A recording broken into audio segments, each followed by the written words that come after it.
masih ada yang mempersoalkan kenapa tidak bencana nasional. Ya, masalahnya adalah kita punya 38 provinsi. Masalah ini berdampak di 3 provinsi. Masih ada 35 provinsi lain. Hari ini saya hadir di sini, saya diminta meninjau kondisi pembangunan rumah hunian yang dibangun oleh Danantara sebagai inisiatif Danantara untuk membantu mempercepat pemulihan kondisi bencana di 3 provinsi. Saya kemarin sempat ke Tapanuli Selatan dan hari ini saya kembali ke Tamiang yang merupakan salah satu kabupaten yang paling besar ya, dampak bencana tersebut. Dan saya tahu bahwa saya dapat laporan dari beberapa pihak, dari Mendagri, dari Gubernur, bahwa banyak kabupaten lain bertanya kok Presiden belum sampai. Ya. Saya minta maaf saya belum bisa ke semua titik, tapi saya pilih atau saya disarankan hadir di tempat-tempat yang sedang ada kegiatan penting, dan walaupun semua daerah pasti mengalami kesulitan yang sangat besar, tetapi saya sudah sampaikan ke Gubernur dan Mendagri, nanti insya Allah saya coba tetap daerah-daerah yang dampaknya besar akan saya datangi. Itu pertama. Yang kedua, tentunya selamat tahun baru. Ya, tahun baru kita di daerah bencana. Saya kira inilah memang kewajiban kita. Saya terima kasih semua unsur. Saya lihat turun ke lapangan. Saya juga terima kasih sebagian besar, kalau tidak hampir semua pejabat-pejabat dari semua KL berinisiatif, semuanya turun dan kita berbagi daerah, berbagi titik untuk saling mengecek, memeriksa, mencari masalah. Kita datang sekali lagi bukan untuk kita ingin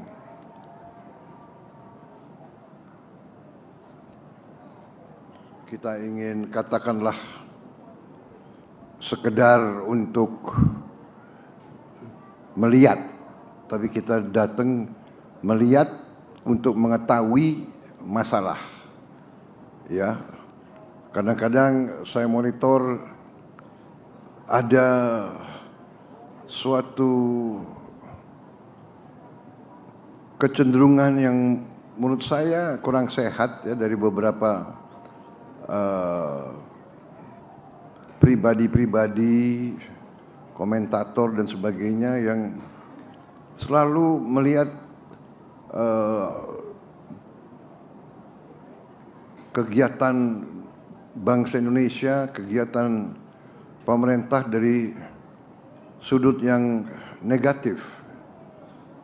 Jadi kalau ada, saya pernah dengar ada kritik begini, untuk apa menteri datang ke tempat bencana? Hanya datang melihat.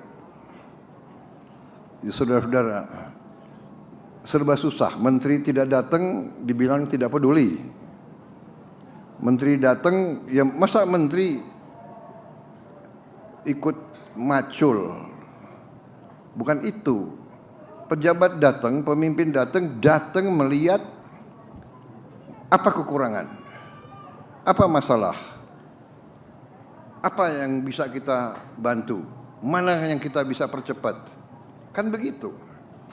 Saya datang ketemu gubernur, ya gubernur sampaikan kita butuh ini, kita itu, Pak ada usul ini, ada. Saya tahu langsung. Saya bisa cek. Kan begitu ceritanya. Ya. Jadi ini ada, tapi ya mudah-mudahan saudara saya percaya dengan bukti. Jadi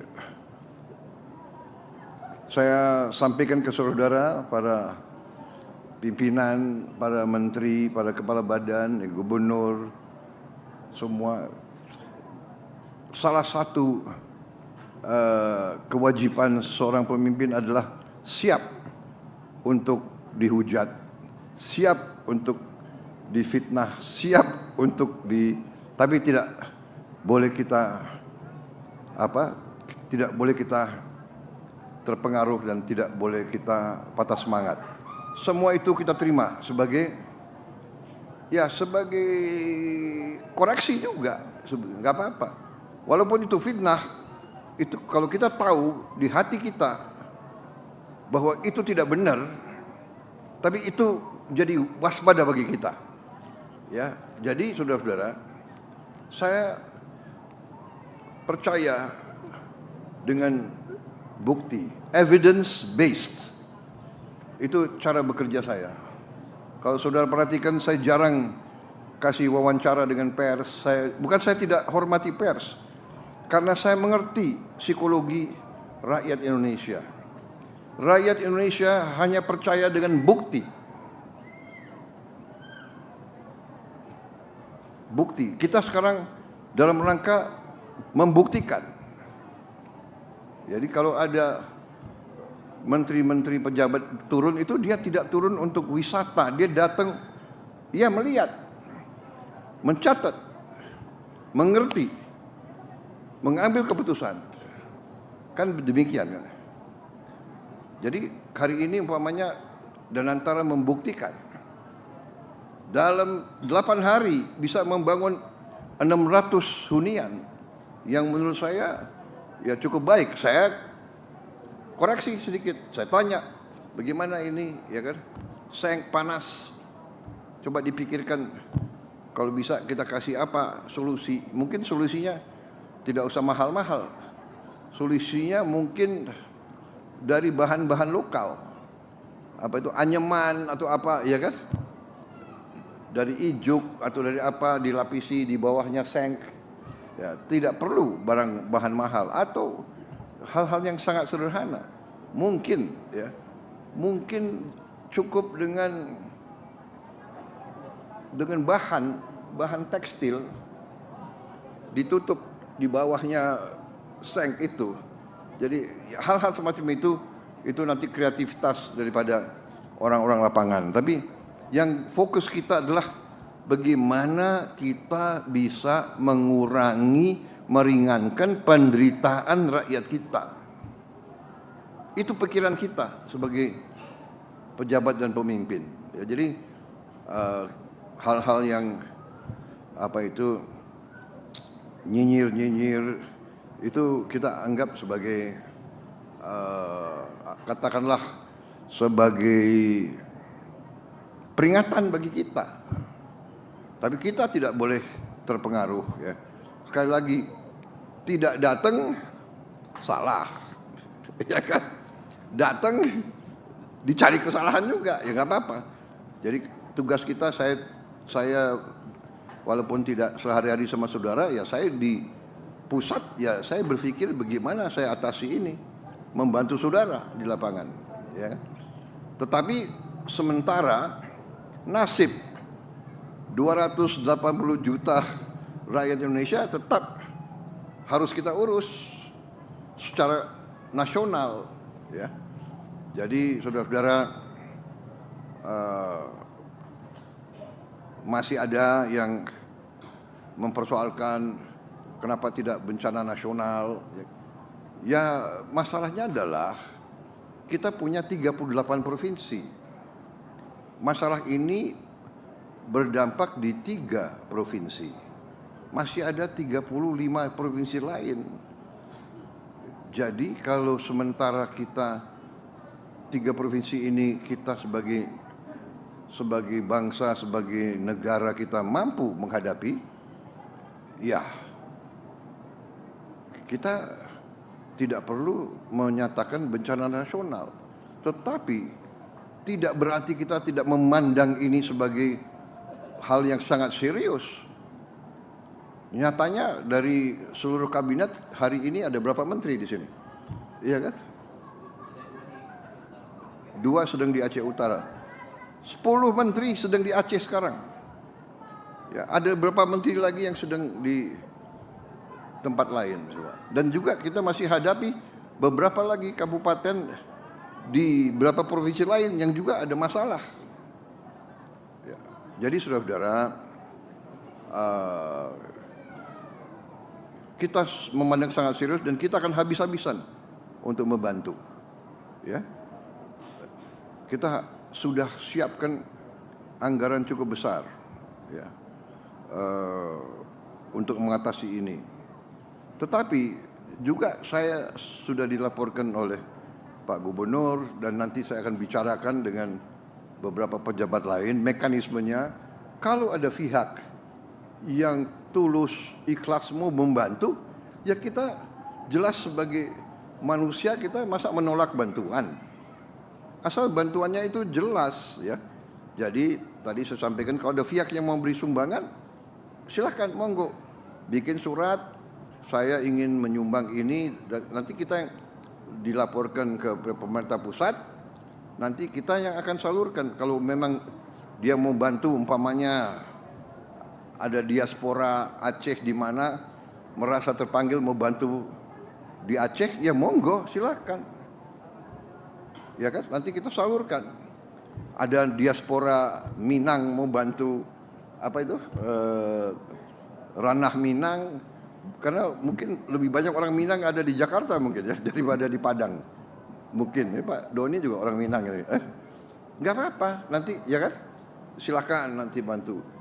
Mungkin ada juga di Sumatera Utara ada komunitas orang Batak di Jawa juga besar, juga banyak. Silakan. Dari luar negeri kita kalau bantuan ikhlas dan tulus dan nanti tersalurkan, nanti kita serahkan. Nanti mekanisme kita serahkan, mungkin apakah nanti Gubernur Provinsi Aceh, Sumatera Barat, Sumatera Utara mungkin membuka rekening apa gitu kan, mungkin dana bantuan pasca bencana dibuka, yang mau kirim langsung silakan, dari dalam negeri mau beri sumbangan silakan, ya kan. Kita tidak menolak bantuan, hanya mekanisme dan prosedurnya harus jelas, ya kan, dan harus ikhlas, karena kita mengalami pernah ya kan dibantu akhirnya ujungnya ada juga ya kan yang menagih. Tapi kita harus berpikir positif. Yang penting kita secepatnya bekerja untuk meringankan penderitaan rakyat kita dimanapun, itu tujuan kita.